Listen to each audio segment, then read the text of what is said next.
Hello everyone and welcome to 1 kilogram of platinum for God of War 2018. This video and script are likely to contain spoilers for the game, but it is a walkthrough of the achievements, so that is to be expected. If you want to avoid spoilers, beat the game, come back later, and we can walk you through the achievements that you're missing. Otherwise, if you want to see the visual spoilers, just listen to it. This guide itself doesn't really go all that spoiler heavy, so you should be fine. Now, we're going to do a little bit of a housekeeping to talk about what this series is, because this wasn't meant to be the pilot episode, and then I finished it while working on the pilot episode. So, if you want to skip to the actual video itself, there's going to be a timestamp on the screen that you can skip to. Otherwise, we're going to jump into a little bit of housekeeping. So, 1 kilogram of plat is a silly name, but it literally is 1,000 gamer scores, 1,000 G, and a platinum trophy is platinum. So, 1,000 G is a kilogram. That's where the name came from. Also, I needed something to categorize all the videos by, so they'll all be in a handy-dandy playlist, so you can slowly scroll through that and watch me devolve or evolve as a presenter. Hopefully evolve, but you never know. Now, the guides are going to be sorted into 3 categories. In most cases, I will break out a 4th one if there are any glitched achievements, or if I run into a game that has unobtainable achievements, like, say, an old Madden game that requires you to play online. So the categories are story achievements, do a thing achievements, which are your basic, in this game, kill 2,000 enemies. Just do the thing many times.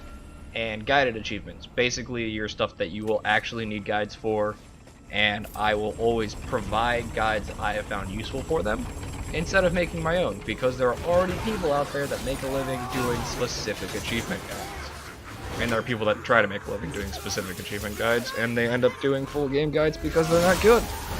That may or may not be me. Anyway, let's jump into the actual scripted part of this video, and not my incoherent rambling. The 2018 release of God of War has 36 achievements and a platinum trophy, 11 story achievements, 17 do-a-thing achievements, and 8 guided achievements. The story in this game is completely linear, and none of the 300 plus collectibles are missable, so make sure you enjoy the story and come back and do all of the collectibles once you have gotten at least the Winds of Hell upgrade. There are no achievements tied to difficulty, so if you need to make the game harder, need to make the game easier as you go, feel free to do that. You're not going to be punished with missing an achievement. And in the accessibility settings, there are settings to make the puzzles easier if you find a certain puzzle with a certain upgrade to be very tedious. And I personally did, so I got rid of that right away. Since we don't need to worry about anything special for the story achievements, let's dive straight into the do-a-thing achievements. The achievement listing will be by PlayStation trophy order, and that kind of makes things a little bit wonky. So the first one up is Darkness and Fog, which takes place in Niflheim. How to reach this region is covered in a guided section, because you have to collect 4 cipher pieces out of purple chests, and we will talk about those later. And it's basically, you run the same gauntlet many, many times. My advice is to clear out the Valkyrie first by hugging the left wall, and once you've done this, you'll want to equip any enchantments, I don't know why I call them enhancements, I've done it my entire life, that increase your time in the fog so you can make a full lap without having to worry about your health slowly ticking away. The traps will do that for you. If you always take the left path in every second room or every corner room, depending on how you want to look at this, as the maze is a giant square with a bonus room on the left side and the top side, there is an axe switch on the top of the wall somewhere for the locked chest in the first room, with the correct runes reading from left to right. There is also another locked chest in the maze that has 3 bells on top of the wall, typically 2 on the same side of the wall and 1 directly behind them. A good run is roughly 7,000 mist and some crafting materials that you can scrap for more mist if you don't want to use the realm-specific gear. You'll need roughly 66,000 mist and 3 anchors of fog, which you get from raiding the 2 special rooms on top and left side. Beware, this whole area's gimmick is that if you die, you get nothing from the run, and I've had runs die on the very last set of traps because of greed and nothing else. If you don't plan on crafting anything, you can knock out the area in 4 or 5 trips, but if you want to get the gear in this realm, it can become a massive time sink. You also need to complete this realm to get the Worthy achievement for fully upgrading the Leviathan.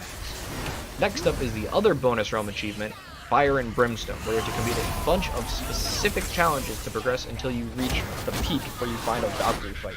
This particular Valkyrie has a stomp attack that kills you even if you have a res stone, but it's telegraphed by a fireball raining from the sky, which is different from the 3 fireballs raining from the sky, and this fight will definitely take you some time to get down the path. After you finish what I think is the second hardest Valkyrie fight in the game, you have to take your choice of 3 impossible level tasks out of 5.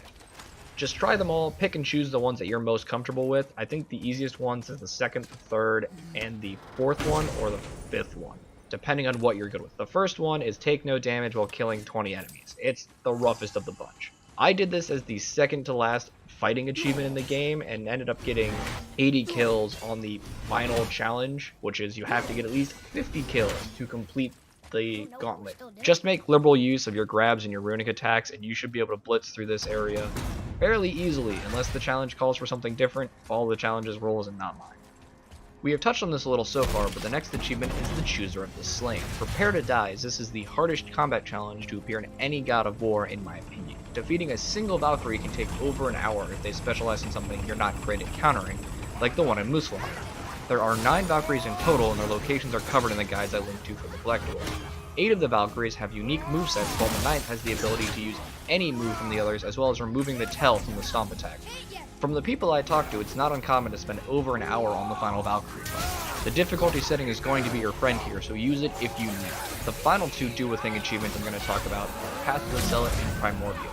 Both are for crafting an entire set of armor, and neither one of those stood out to me as all that great. So focus on making the entire set of armor first and upgrading it later if you need to round out your gear. The guided achievements are Allfather Blinded, Treasure Hunter, The Truth, Curator, Trilingual, Quick Tempered, Iðunn's Orchard, and Unfinished Business. I managed to get through 90% of all the collectibles without any guides, so it isn't like these things are super hidden, but there are some, especially when it comes to Allfather Blinded, that are a pain in the butt to find, especially if you're having a moment of blindness. So if you want to pad out the game and do your own scavenger hunt and then come back later and use the guides then, I have linked to the Power Picks playlist below. It breaks down each zone for 100% of the collectibles. The last video in the playlist is just for the treasure maps if you need a hand figuring out where they lead to. So enjoy the game. It takes about 40 hours to do everything 100%, 40 to 45. So thank you for watching. If you have any comments, leave them below for how I can improve, and have a good day everyone. Peace.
I wish Mom were here.